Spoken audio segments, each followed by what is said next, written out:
Do you know what your golf personality is? There are 6 dominant types that I've encountered over the years. From an outside perspective, they all appear to have merit. But there are some serious downsides to seemingly good ones that may surprise you. That's why in this episode, I'm going to reveal the pros and cons of the 6 dominant golf personalities and the reason why there is only one that I teach my clients to adopt.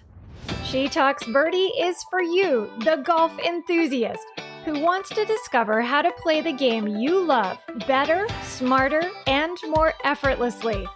If that sounds like exactly what you need to take your game to the next level, then I'm so glad you stopped by. My name is Dr. Shannon Reese, and in each episode, we'll take a look behind the curtain in your mind to uncover the simple mindset strategies that will help you play great. Thanks for spending some time with me today. Now let's get started. Every golfer I've worked with has demonstrated a certain dominant golf personality that dictates their approach to the game. For the purposes of this episode, please understand that when I use the term personality, I'm loosely using it to describe the mindset and habits that a golfer primarily uses that direct their thoughts and actions, especially under pressure. You are accustomed to approaching your game in a specific way because you believe it will provide you with the best avenue to succeed. No one knowingly and repeatedly engages in behavior that causes them to sabotage their game and fail. The key in that statement is knowingly. As I try to remind golfers every chance I get, self-awareness is a big prerequisite to success. You've got to know how you think, how you respond to challenges, how you make decisions, and what your best process is that helps you play great. That takes self-awareness. Just because you have good intentions doesn't mean that your mode of operation is going to get you from where you are to where you want to go in the best and shortest way possible. That's why you must continually examine your approach to determine where you have room to improve. That being said, it's easy to develop blind spots that can prevent you from seeing how your current golf personality may be exactly what's holding you back. There are 6 dominant personalities that I've seen in my clients over the years. As you listen to this episode, you may identify with more than one, and that's normal. My challenge is for you to identify the one that represents your dominant or default personality type, especially when you're under pressure. Ask yourself, when things get tough, who shows up? Take note of the pros of each golf personality and the cons that occur when a golfer takes them to the extreme. And be sure to listen all the way to the end when I reveal the best golf personality that will enable you to always get the best out of your game. The first golf personality is the worker bee. The worker bee's persona is just as the name implies, centered around constantly working hard on your game. You may believe that the more time you put into your game, the better you will play. You might have a team of experts you work with, like a trainer, swing coach, nutritionist, and mental coach. You may play as many rounds each week as you possibly can and get to the range as often as you can to hit balls. You may go to the gym, stretch, eat well, and invest time in your mental game. You take pride in your work ethic and tend to believe that no one works harder on their game than you do. If you identify with the worker bee personality I just described, one of the pros of your approach is that you're constantly looking for ways to strengthen all the sides of your game. You're willing to do whatever it takes to reach your goals, and you get a sense of satisfaction knowing how much time and effort you invest on the road to a better game. And you've probably seen some fruits of your labor as a result. But the cons to this approach center around your tendency to work harder as opposed to smarter. In my experience, worker bees can get lost in the work itself and lose sight of whether their efforts are directly translating to achievement. For example, if you're planning to spend an hour on the range hitting balls, you might not always set specific, measurable milestone goals that tie directly to your long-term goals before heading to the range. This makes it impossible to know whether or not your time actually moved your game forward. I've seen this personality habit in younger players who become driven to outwork their teammates and peers, but they fall short of reaching their goals because their hard work is not focused by specific purpose objectives that efficiently move them in the direction they want to go. The missing ingredients that help golfers work smart are specific goals and actionable steps that break those goals into measurable and manageable pieces. While working hard can lead to better play, you've got to make sure that you're following a well-constructed plan so you're crystal clear about where, when, and how to invest your time and energy to get the biggest return on your work. The second golf personality is the socialite. If you love spending time with friends and family to catch up while on the course, or like to make sure that everyone is having a great time, then your dominant golf personality may be the socialite. The socialite loves to be at the center of the fun and enjoys the casual and social side of golf. If this describes you, while you do like to play well, having a good time is probably more important to you. You're quick to help a playing partner hunt for a lost ball or to offer words of encouragement when someone is having a tough day. You may not exactly consider yourself a serious golfer and would much rather be on the course than on the range practicing. The advantage of the socialite is that you play with more natural positivity, which can improve your rounds. People love to play with you because you keep things light and fun. The biggest con to the socialite personality is that it's very easy for you to get wrapped up in other people's games and emotions, which can have a negative impact on your own. You may worry about letting others down, feel rushed when you spend too much time helping someone, or get weighed down by someone else's bad attitude. By carrying the responsibility of the host or hostess to the extreme on the course, you can inadvertently sacrifice your game in an effort to serve others. Because your thoughts are often on those around you, you may find it difficult to maintain good focus on your own game. The key to regaining balance, if this sounds familiar, is to make your enjoyment and your game your priority. If your game is always the first on your list during a round, then you'll be able to bring your best. Start considering how you can focus more on your game when you need to, and then enjoy being social between shots and holes. The third personality type is the defender. If you make a point to know where the trouble is on a hole, where you've had issues in the past, or where it might be okay to miss, then you're playing like a defender.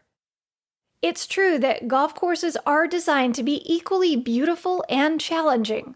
Holes are decorated with lush landscapes, some of which are also hazards and penalty areas no one wants to wind up in. As a defender, your approach is defensive by design, which has its pros and cons. The advantage of knowing where the trouble is on a hole is that you are very clear about where you don't want your ball to go. You are likely very aware of the situations you've found yourself in the past that you're trying hard not to repeat. While it seems logical on one hand to believe that strategizing how to avoid messing up could help you minimize your misses, it really doesn't. Golfers bring this up all the time. Knowing where the trouble lies simply makes trouble spots possible targets. The con of the defender's personality is that it creates negative thoughts and emotions that increase the occurrence of negative self-fulfilling prophecies. When you're in the habit of replaying past disasters or entertaining what-ifs and worst-case scenarios, you play with more tension. Your negative thoughts manifest physically and can cause erratic swings and poor decisions. A defensive approach prevents you from seeing solutions and bringing shot challenges down to size in your mind. You play safe instead of smart because you're trying to avoid making mistakes. Your focus is on the wrong things unless you're keen on making mistakes. And even if you find yourself playing well, a small error in your game may be difficult to bounce back from offensively when you're accustomed to thinking defensively. There's no advantage to trying hard not to fail. All you do is make failure more inevitable. You will increase the probability of hitting good shots when you keep your thoughts focused on where you actually want the ball to go. The fourth golf personality is the historian. Have you ever caught yourself getting wrapped up in reminiscing about the past, the glory days, the game, swing, or distance you once had and wish you still had today? Do you find yourself frustrated because your game has gone through some changes that you see are taking you in the wrong direction? If yes, then your dominant golf personality may be the historian. Age is not a prerequisite for playing with the personality type of the historian. I've worked with college players who tell me about how much better they were in high school when the competition wasn't as fierce, just as often as I hear 60-year-old golfers and older complain about the distance, flexibility, or handicap they miss. There's really only one pro to the approach of the historian, and that's your ability to remember your successes of the past. But operating like a historian can get you into trouble when your comparison to your past self diminishes your perspective and value of your current self. That's a serious con. You may be trapped in the negative outlook that accompanies this approach because an injury has taken you out of the game for an extended period of time and you're still trying to make up for lost time and lost ground. Or perhaps you embarked on an overhaul of your swing with your instructor and still haven't found your way back to a consistent swing you believe you can trust. Or maybe the level of the players with whom you're currently playing is intimidating for some reason and taking a toll on your confidence more than playing with others has ever done in the past. If for any reason you're wishing you could go back to a time when you think you were playing better, you've got to acknowledge how significantly your comparison thinking is undermining your present game. There's a saying that you can't move forward with your eyes on the rearview mirror. Recalling your successes from the recent past can be a great confidence booster, but using the past as a reference point that causes you to discount your game today is a bad habit you want to replace. Your approach must be about building on the successes of today, not reliving the past. There are little wins in every round that you may be missing because your mind is on the rearview mirror of your game. To play great in the present, you must find things you can appreciate about the game you have today and keep building on that. The fifth golf personality is the fixer. There are some golfers who proudly wear the badge of honor of the fixer personality. The fixer is also known as the fiddler, the tinkerer, and the perfectionist. If you're a fixer, you are consumed by learning everything you can about your swing. You regularly gather information from a variety of sources like your Club Pro, YouTube videos, the Golf Channel, books on the mechanics of the golf swing, golf schools, and more in an attempt to perfect your swing. In your opinion, the more you know, the better you'll get. And to some degree, knowledge can be beneficial. So let's talk about the pros of the fixer personality. Knowing how your golf swing works is important. When you understand the impact of things like your setup, ball position, club loft, tempo, swing plane, rotation, weight transfer, etc., that kind of information can help you develop a good technical foundation in your game. And by understanding some of the important details, you can conduct basic self-diagnostics to refine your skills on the range when practicing. But like all the other golf personalities, this one can get taken to the extreme too. The major con of the fixer approach is that it can prevent you from ever fully developing trust in your swing. When good is never good enough, you can become vulnerable to perfectionistic and micromanaging tendencies. In addition, when you are drawing information from a lot of different sources at the same time, it can become very confusing to know which one to listen to when you can't possibly follow them all. Some of the information you gather might be contradictory as well. The result is that you end up with way too many voices in your head and too many things you're trying to do at one time. When you're a fixer, you become really great at practicing, but get in your own way on the course when you are still trying to play in a practice rather than trust-driven mindset. At the first sign of trouble, you default to trying to fix your mechanics. I call this giving yourself a swing lesson in the middle of a round. Your mind is often cluttered with a list of things you want to remember to do and an opposing list of things you're trying to remember not to do. When fixing becomes a bad habit, you can find yourself paralyzed by over-analysis. Then when you actually hit a good shot, you find it difficult to appreciate it without also considering how it could have been better. If you've been taking the fixer personality to the extreme, it's time to take the training wheels off your swing and start playing with trust. Now, before I tell you about the sixth and final golf personality, I want to quickly recap the pros of each of the ones I've already presented.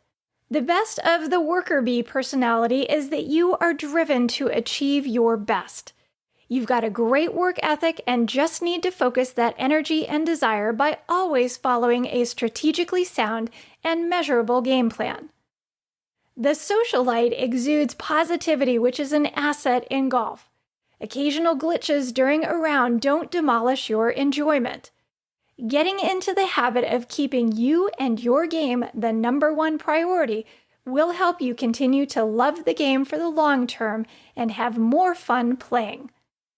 The pro of the defender's personality is your ability to use your imagination. You just have to make sure that you use it to envision success. When your mind is focused on your best options rather than what could go wrong, you will hit far more good shots. The historian personality type is of value because you are accustomed to storing and replaying great memories of successful times. By making a point to keep your memories current with recent evidence of success in your game, you keep your focus on the present and can commit to building on your recent successes. The fixer personality can help you play with a solid understanding of the mechanics of the game. Your challenge is to avoid getting lost in the weeds of the mechanics by trying to perfect them. You must work on developing trust in your swing and appreciating the swing you've developed to date. Golf personality number 6, the scholar. The best and most powerful of all golf personalities encompasses the best qualities of all the others. I refer to this golf personality as the scholar. When working with clients, we don't focus on eliminating bad habits. We center our time, effort, and energy on establishing the habits that foster a strong approach to the game. Specifically, I teach clients how to think and play like a scholar. As the title suggests, the scholar personality is exhibited by a golfer who is a student of the game. The scholar embodies all the good characteristics of the other personality types. Specifically, golfers who possess the scholar's personality have a strong work ethic and invest time and energy developing all the sides of their game. They set goals and plan the measurable action steps to move their games forward one step at a time. These golfers follow a disciplined process that allows them to balance the social and serious sides of their game so they can play well and have a good time doing it. They play with a mindset that is consistently focused on envisioning success, no matter how they're playing in the moment. They are solution-oriented and driven to never give up. Scholars maintain a solid foundation of confidence, grounded in continual monitoring and identification of success evidence that centers around the parts of the game over which they have direct control. They set aside specific time to train and also actively work to maintain solid trust in their mechanics so they can keep their minds free of clutter on the course. Scholars strive to learn and grow from every experience, both good and bad. They believe that if they're not winning, they are learning something new that will make a positive difference going ahead. If you want to embrace the personality of a scholar in your game, start by developing the positive aspects of each of the other personalities one by one without reaching an extreme approach. Pay attention to how you think about, prepare to play, and navigate your game when the pressure is on. The more you pay attention to how you operate, the easier it is to identify the areas where you have opportunities to grow. Well, that's a wrap, and I hope you enjoyed this episode. I'd love to know which of the golf personalities you identified with the most. You can check out the show notes and leave me a comment by heading over to trainingforoptimalperformance.com/007. I'd love to hear from you. To quickly recap, in this episode, I shared the top 6 golf personalities I see most often in golfers of all levels. They are the worker bee, the socialite, the defender, the historian, the fixer, and the scholar. While there are pros and cons to the first 5 that I described, the 6th golf personality, the scholar, combines the best of all the others in a single approach to the game. By developing great self-awareness and self-management skills, you can embody the characteristics of the scholar. This single personality type can be adopted by any golfer who is committed enough to develop the kind of mindset that focuses them on the parts of the game that contribute to great shots. If you're ready to learn more about how to develop a scholar's personality, I'd love to invite you to my free private Facebook group, where I share even more tips and strategies you can use to play great. In fact, my group is called Play Great Golf, and you can request to join by going to playgreatgolfgroup.com. Well, that's a wrap. Thanks for tuning in today. If you enjoyed this episode, please consider heading over to iTunes to leave me a review and rate this podcast. This really helps improve the ranking of my podcast so that I can reach more golfers just like you. And if you haven't subscribed to the She Talks Birdie podcast, what are you waiting for? That'll guarantee you won't miss a single juicy episode. I'll be back soon. Until next time, get out there and play great.